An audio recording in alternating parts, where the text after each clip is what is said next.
one of the themes that's obviously been quite prominent over the past year, remains quite prominent every day, is the coverage of the T word, the American president, President Trump.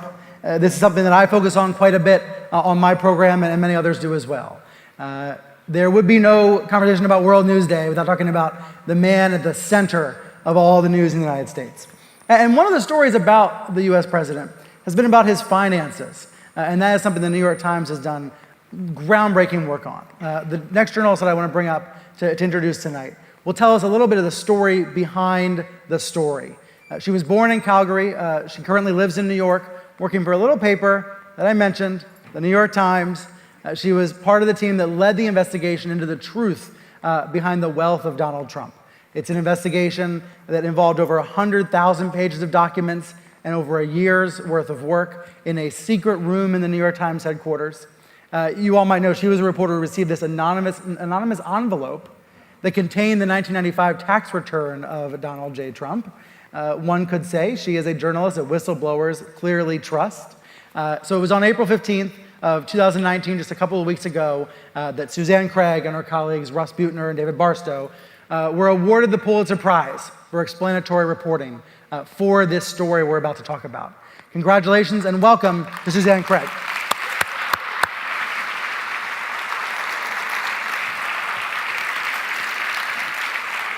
So we've actually had a version of this conversation on television, but we can have a more honest, blunt version now among friends here. How do you, when you come home, Susanne, how do you explain to your old neighbors and pals in Calgary what's going on in the United States? What's going on with President Trump? We just talk hockey, so. Why did you all decide to spend 18 months investigating the president's finances and his claims of self-made wealth? Well, I think the first thing, because there's some journalists in the room, is the first thing you don't tell your editors is you're going to spend 18 months doing something. So we told the editors we thought we had a great story, and it took 18 months. But what was really, to me, really special, there's a lot of things that were really special and unique about this story. And just off the top, it started with a really honest question. When we came in one morning, we'd actually been beat on a story. The 2005 tax returns had come out, and we didn't get them, another reporter got them, but we came in the next morning, we were poring over these documents, and there was just a real disconnect. It was, how did he make money in 2005? When we left off with him, when I was mailed the tax returns, we saw $1 billion loss on his tax returns, and that's significant because it's $1 billion, and also because it's essentially a gift card from the IRS, meaning you can shelter taxable income going forward for $1 billion. So how did he turn out 10 years later and he made money? We started with a really simple question, and we just said, what happened?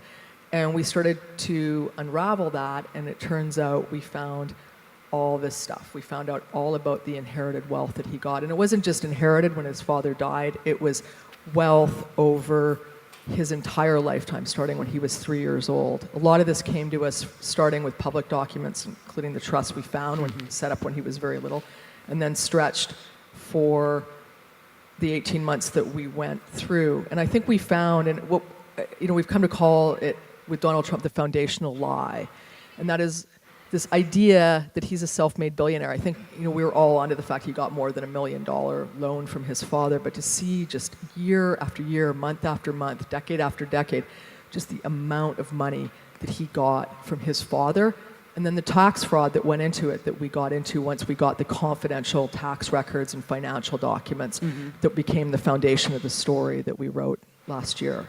To have the confidence to say this is tax fraud, you don't see that very often from big or small newsrooms. How did you all reach that point? It was, when I think back to it, it's pretty shocking. It's the first time that the New York Times has said that about a sitting president, that he committed tax fraud.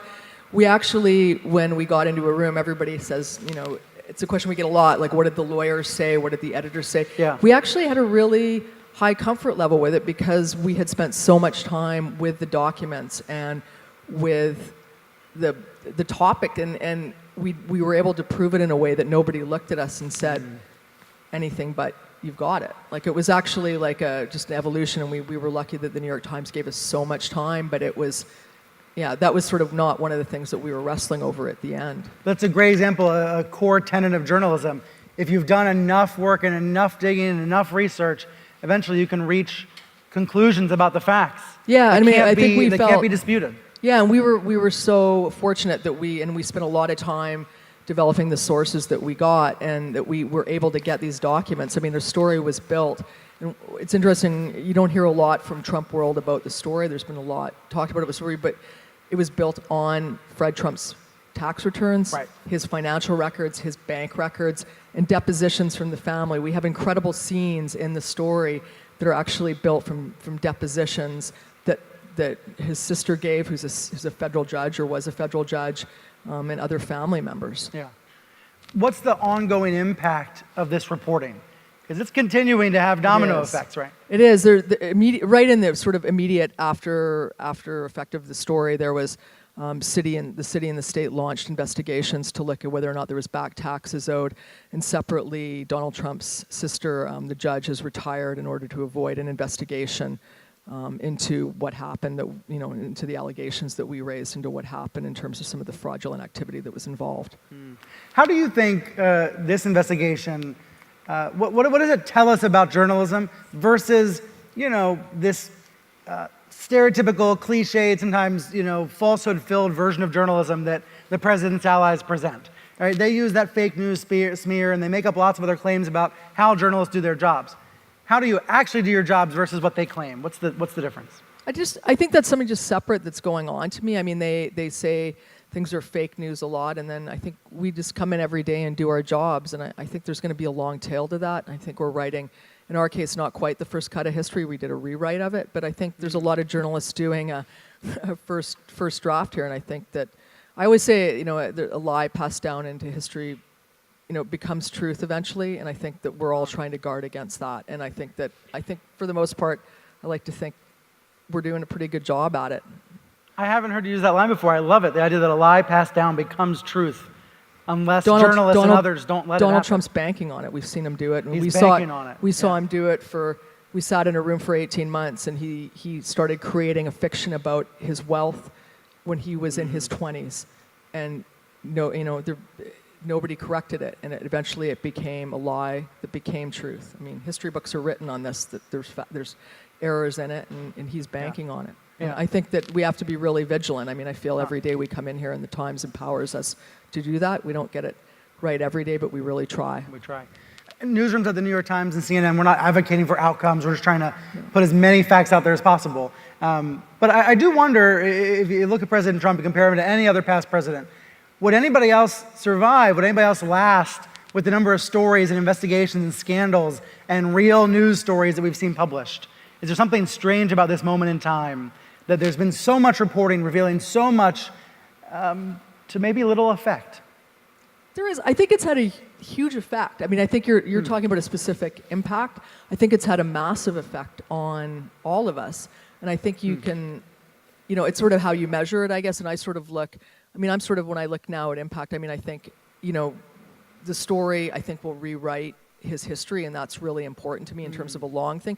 But I also think it's woken up America. I mean, I don't think you can say now that they're not, people are going to go to the polls in, the next election, and for some it's going to be not who do I vote for, it's going to be a live or die kind of thing. I mean, people are really impassioned about it, and I think America for a long time, I'm Canadian, and you see a different level of understanding of the electorate there, and even, sort of stepping out of their own backyard and their place in where they are in the world and where they are in the U.S. And I think people are now thinking about issues they haven't.